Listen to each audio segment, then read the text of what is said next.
Hi, this is chapter 15 of Hold On to Your Kids. This chapter is called Preserve the Ties That Empower. So, the relationship between a child and parent is sacred and it needs to last as long as our children need to be parented. Um, my kids are adults and I hope it lasts as long as I live, really. So, how do we achieve that?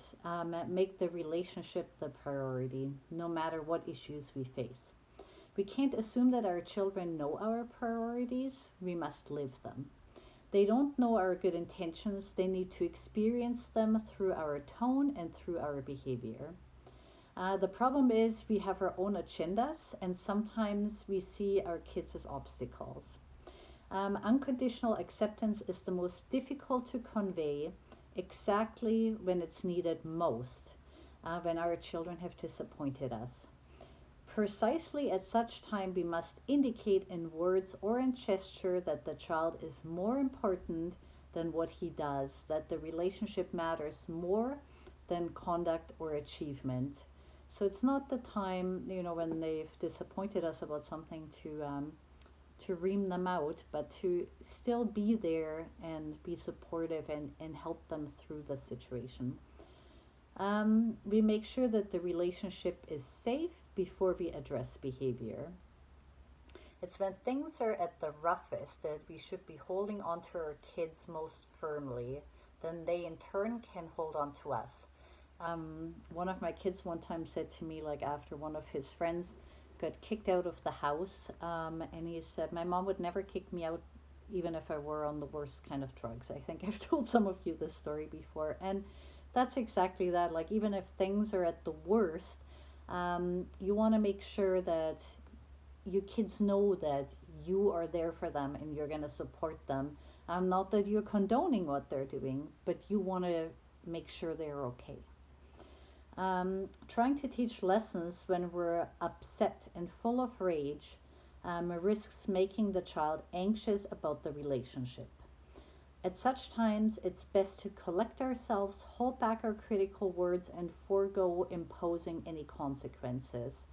Don't do it like right in the moment. Take some breaths, take some time to think and collect yourself, so you're not like screaming out crazy things that you don't even want to go through with, right? Like threatening them with who knows what or whatever. Like take your time, calm down, address it when you're calm. Some parents worry that children might perceive this as the parent condoning misconduct and that it's important to speak out immediately and consistently. It's definitely fair to say, whoa, I need a little bit of time here. I need to calm myself down first. You're setting a really good example if you're doing that. I didn't always manage to do that. It's hard because you are emotional as a parent and about your kids. They're so important to you. So yeah, it's hard not to freak out sometimes when there's something happening that's really unacceptable to you. But if you can take your time, it's it's a good example you're setting, and it's okay. You don't have to react immediately. So a child usually knows what is expected and is either unable or unwilling to deliver. The inability to deliver is usually a maturity problem. Sometimes we just think because we've told them they should now do it, but they can't quite follow through. They're not mature enough. And even if you are mature, you don't always follow through on doing the right thing, even when you know it.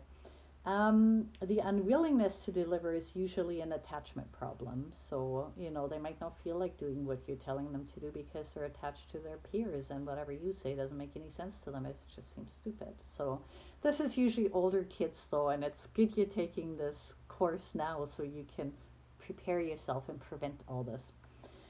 When you say to a child that is unacceptable unless the attachment is secure and the connection is sound, the child will likely hear she doesn't like me or I'm not acceptable because blah blah blah, whatever happened. So yeah, I mean, your child, the relationship you have. Like, you might be totally fine saying that to your child. If your child's attachment is not as secure, You might have to tread a little bit more carefully how you address things. So, doing the best for our children um, uh, brings out the best in us. I find that's easier to do as a grandma sometimes when you get breaks in between, right? So it's definitely hard as a parent. Parenting with attachment in mind means not letting anything separate us psychologically from our child. Um, so the challenge is much greater with peer oriented children. Our kids can be hurt. Sorry, it's harder to do that with peer oriented children, and our feelings can be hurt even if a baby is unresponsive to us. That's if you're going coochie coo and they're like not interested, you feel like, hey. But it's much harder when you have an older child who's peer oriented and they're outright mean and nasty and ignoring you and all of that. Um, it's painful to be dismissed, ignored, or disrespected. It pushes all the wrong buttons. How can it not? So, in chapter 2, Gordon Neufeld called peer orientation an attachment affair. So it's kind of like when our kids abandon us for their peers, it's kind of like when you get abandoned in a relationship. It brings out the same feelings in us. We feel violated, we feel angry, humiliated. Um, those are natural feelings that come up. And when we're wounded, just like children, we pull back to protect us. But children, they still need us. Even the most, like, adolescents who are the most peer oriented, they need the relationship with us. So try not to like withdraw yourself too much, because we need to be present for them and try our best to keep the relationship going. If you withdraw from them, it sends them into a downward spiral. We need to make sure we don't burn the only bridge that they have to come back to us. Not infrequently, as an act of desperation, parents deliver an ultimatum to their child and say, shape up or ship out. This is obviously for older kids. Ultimatums make the child feel like the parent's love and acceptance is conditional. Um, they include they induce a peer-oriented child to detach even more from the parent and only lead into deeper entrenchment with the world of peers. So instead of threatening them to kick them out, try to reattach and get that connection back with them. Gordon Neufeld says sometimes ultimatums are a way to relinquish responsibility or calling it quits. This is so sad. I hate hearing about like this kind of how parents get so desperate at times.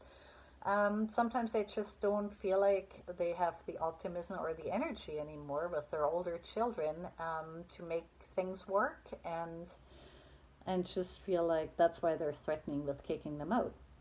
But in that case, Gordon Neufeld says you'd be better off sending them to like a boarding school if you can afford that, or asking a relative to help out or something to give you a break, and then you still have hope to reconciliate and make your relationship work at some point. But hopefully, all of us, like, we've got lots of time. Like, well, not me, my kids are grown up, but you have lots of time. Your kids are little. You hopefully will never get to that point of frustration, especially knowing everything you know. Um, Less dramatic, but equally important to recognize, is that all parents might find themselves bailing out on the relationship from time to time, so just temporarily, even unintentionally. It's rare for parents not to lose it sometimes. I mean, I know I definitely have. Luckily, children are forgiving. No matter how much insight we have or how straight our priorities may be, we're bound to be triggered into uncontrolled emotional reactions by our children at times. So, temporary breaks in the relationship are inevitable. See, even Gordon Neufeld says that. And they're not in themselves harmful unless they're frequent and severe. The real harm is inflicted if we neglect to recollect our child, conveying that the relationship is is not important to us. So if we, we need to reconnect with them, and we need to take initiative. Um, so we don't want to give the child the feeling that it's their responsibility to reconnect with us. It's our job. We need to be in the lead, and we need to make sure we reconnect. Um, when reactions are intense and feelings are frayed, it's time to reclaim our deepest priorities and confirm our commitment to them. So the worse the blow up, the more important it is for you to go back to them and rebuild the relationship. So help your child keep you close. Gordon Neufeld said in chapter 2 that there are 6 ways of attaching. Children who attach primarily through their senses are left with a feeling of separation when there's a lack of physical contact. So depending on the way you attach, you feel differently if that attachment isn't happening for you. Children who attach through loyalty are going to feel alienated if it seems to them that the parent is against them rather than for them. Some children need to sense that they matter to the parents in order to feel close to them. They might feel unimportant if they get the impression that the parent considers work or other activities as a higher priority. If a child connects at the heart, the lack of warmth and affection will make the child feel left out in the cold. If being known and understood is what creates a sense of intimacy, a sense of being misunderstood will create a wedge, as will a perception, even if unconscious, that the parents are harboring some essential secret. That is why parents should never lie to their children. Yeah, my kids were super offended even to find out about Santa Claus. They're like, you, whatever our children's main form of attaching, our primary goal is to help them stay connected enough to us so that there's no need for them to replace us. So staying connected when physically apart. This is most challenging for children who primarily connect through their senses. We can recognize such children by their indifference and detachment from us after periods of physical separation, even if relatively brief, like a day at school.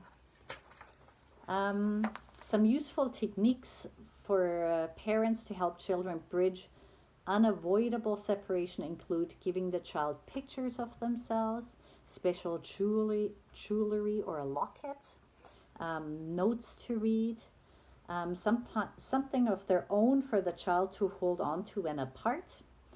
Phone calls at appointed times can be helpful. Recordings of your voice with a special song or a message can help. Something with your smell on it, or a gift to be opened at a special time if you're not there. Another way of keeping connected is by giving your child a sense of where you are when you're not with them. It can help to show your kids where you work so they have an idea of like, oh, that's where mama goes or daddy. And when you're on a trip, your kids could maybe follow along on the map as to where you are, or you can still try to stay connected in little ways. Other adults can play a significant role in keeping the child-parent relationship intact. So, if you're away, somebody else who's responsible can also keep that attachment alive by saying, oh, mom and dad are there right now, they're thinking about you, whatever.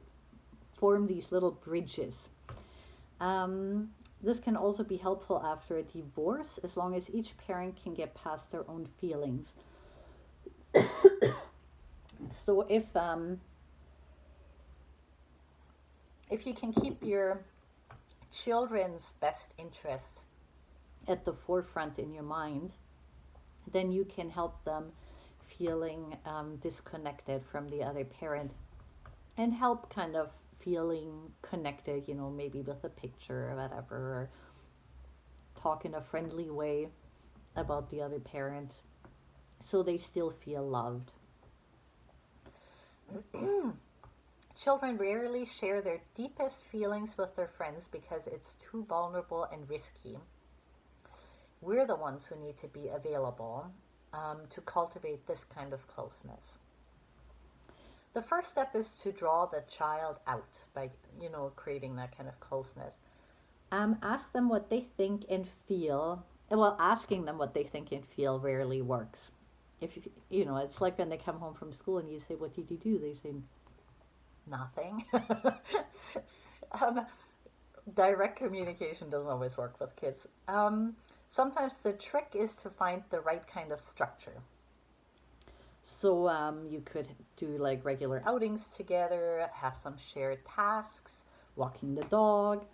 You need to make it as easy as possible for them to share and to remember that our primary objective is not to correct them or to teach them, but to connect with them. Sometimes too, when we're across from each other and when you get asked a question, you kind of feel on the spot and then you can't even think of an answer. But while you're side by side doing something like driving or walking, conversation seems to flow more naturally. You don't feel as I don't know, as on the spot. So in this way, we also provide our child with a model for future attachments as fulfilling as the kind of experiences with his parents. I really like this, that, when we have a close attachment, then this is what they see of what a relationship should be like, and it'll be their template for the future. That's what they're going to look for in a partner. They're going to want somebody to connect with on a deeper level, which is much more fulfilling. The more difficult such a connection is, the more important it is for us to pursue it. So if you're having a really hard time to create this with your child, keep on going, because the harder it is, the more important it is to pursue, because it means your child has already kind of drifted off a little bit. So all of this works well as a preventative measure. Once children are peer-oriented, they're not likely to open up to us in the same way. Okay, so create some structure and impose restrictions. It's much more important to impose order on a child's attachments than on a child's behavior. We have two jobs here. We need to establish structures that cultivate connections, and we need to put restrictions up that limit the competition, which are the peers, right? Or even just TV, anything that draws our attention away from us. There are limits as to what we can do. We can't force our children into attachment with us, and we cannot control who their friends are. Well, you can while your kids are little. But once they're older and they go to school, you're not there, so you can't control who they're hanging out with at school. We shouldn't force ourselves on them, and we should not force them to stay close, because they're not going to want to if you're forcing them, if it's like an unpleasant thing. We must work to preserve and restore the relationships so that being with us and depending on us feels right and natural to them. We need to build structures that restrict the things that would take our children away from us and at the same time allow us to collect our children. The rules and restrictions should apply to television, computers, telephone, internet, electronic games, and extracurricular activities. We think of, we all know that kids shouldn't be on technology all day long, right? That needs to be restricted to a certain degree. Extracurricular activities, I think it's good he added that on there, because generally I think people think of that as a positive thing. People try hard to afford those for their kids and make them possible. At the same time, when kids are like busy, running from one activity to the next, it doesn't leave much room for connecting with their parents or even just for solitude and reflection. So limit that as well. Also, peer interactions need to be limited, of course. Gordon Neufeld is all about that. Friends have a place in your child's life for sure, but it shouldn't be just go with friends all day long and then come home and then connect with them on their phones. without without restrictions, the demand for play dates, sleepovers, and instant messaging soon gets out of hand as they get older. Yeah. Family outings and holidays need to be protected. If these times are to serve the purpose of collecting our children, we can't afford to dilute it by bringing friends along. I mean, that can be like a special thing at a rare occasion, but if you always bring a friend along to trips, it's going to take away from your connecting time with your kids. Also, there are places where you can go on holidays to ski resorts or to like summer resorts where there's different activities for the parents and different activities for the kids. If we split that up, that really limits our time together and our enjoyment together. Sometimes parents feel like it's my holiday, I need a break. Fair enough. Of course, you need a break as a parent sometimes. But at the same time, he says, if we separate them all the time from us and they become peer oriented, they become so much harder to parent, and then you need a break a lot more. Sometimes I found being on holidays together, not always, but sometimes it's easier to parent at those times anyway, if it's something that both you and your kids enjoy. Um, it's a lot harder to impose restrictions on adolescents, of course, and especially when they're already peer oriented. Therefore, it's important to put them in place preventatively. The structures that facilitate the parent child relationships are key: family holidays, family celebrations, family games, family activities. Unless a time and place is set aside and rituals are created, pressures that are more urgent will get in the way. For single parent families, this task is even more crucial because after a breakup, family traditions can fall by the wayside. So just keep in mind like the importance of spending time together. And not just that, like spending positive time. You don't have to do anything super special, but smiling at them, showing an interest, making them feel like you care. Um, Gordon Neufeld talked in another chapter already about his time in the Provence in France. He, like, ever since that trip, he really considered the sit down family meal a really important time for connection. He says it's one of the most significant attachment rituals of all. Attachment and eating go together. One facilitates the other.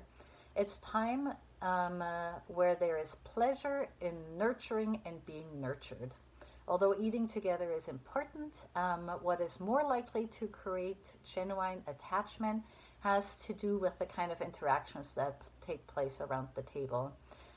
So try not to like force food in their mouths or nag them about all the things they haven't done that day while you're having dinner together. Try to make that a pleasant experience.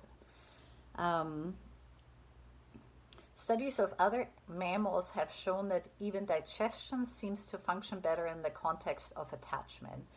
Disturbed attachments probably explain the high incidence of abdominal pains in school and after eating problems at lunchtime. Um, I know I always had a bellyache Monday morning because I had to go to school and I didn't want to. So I always had a little bit to this kind of fear, uncomfortable fear feeling in my belly. So I'd say there's something to that. So all of this are preventative measures. If a child is already peer oriented, they don't try to impose more restrictions than the relationship can handle. Sometimes if you're panicking because you feel like things have gone really wayward and you want to get your kids back and you get really heavy handed about all the restrictions, that's just going to push them further away and the relationship won't be able to handle it. So you got to tread carefully. One-on-one time needs to be set aside for relationship building. There are lots of activities that might work well for this. Working on a project together, going for walks, playing a game, cooking together, or reading together. we all know, right, when you're in a relationship with your partner, that after having kids, it's still important to do stuff with your partner one on one sometimes to maintain the relationship with your partner so it doesn't like suddenly get all forgotten about and goes down the drain. Same with your kids, right? Like we feel like we do a lot for them all day long, which we do, right? But let's not make that just like here's your food, here's your new diaper kind of thing. There needs to be time for connection. Um, Bedtime rituals of songs and stories are important attachment rituals for younger children. I'm sure you all do that. Even a once a week activity can go a long way in preserving attachment. When the kids are little, you're with them all the time anyway. But once you're back to work and the kids are in school and all of that, just to be sure to at least once a week as a minimum. And, during the day, smile at them and take some interest. Restrictions on peer contact. Although this works best preventatively, restrictions on peer contact can also be used to temper the obsession with peers. It's always best to be as indirect as possible. If we tell them that their friends matter too much, that'll just confirm how weird we are and how we don't get them. Create alternative, fun one on one things to do to compete with peer time. So instead of telling them what they can't do or what you don't want them to do and why you don't want them to do it, just try to come up with some fun alternatives to put more parent child time in there, to schedule that time between the two of you so that peers don't have as much opportunity to get in the middle of things. Um, if sleepovers are a problem, restrict their frequency. Gordon Neufield's daughter said, "But you're interfering with our bonding time." And he thought, yeah, exactly. That was the point. Um, Peers often don't plan ahead. They often just send like a last minute message and say, hey, what are you up to, kind of thing. So if you plan ahead and plan something fun and your child is just not available, they're just not available, right? And often, if the really peer oriented kids keep trying to connect with your child and your child isn't available as often as the other child would like, they might just gravitate to other more peer oriented kids. And the other kids that are available to be friends with are the more family oriented children. So time spent on technology also needs to be restricted, so it doesn't get out of hand. So when they're little, it's usually just watching something on there. When they're older, they're also like talking to their friends on there a lot, and sometimes they even do that into the night and miss out on sleep on school nights and stuff like that. So it's important that they don't have their phones in the bedroom with them, or at least, depending on whether you can trust them with kind of that kind of stuff and how obsessed they are with their friends, basically. But it needs to be restricted so it doesn't get all crazy. All those restrictions, you interfering with their friend time and restricting their time with their phone, um, they cause peer oriented kids a lot of distress. Even kids who are not peer oriented might fight you for more screen time and that kind of stuff. The more rude and like aggressive they get about it, the more it shows how peer oriented they already were, that it's causing them a lot of frustration and kind of desperation because the peer contact is that important with them. And also peer oriented kids, like the futility doesn't sink in for them. We talked about that before. They don't realize this is pointless to keep arguing about this because futility is vulnerable, so they're defended against that.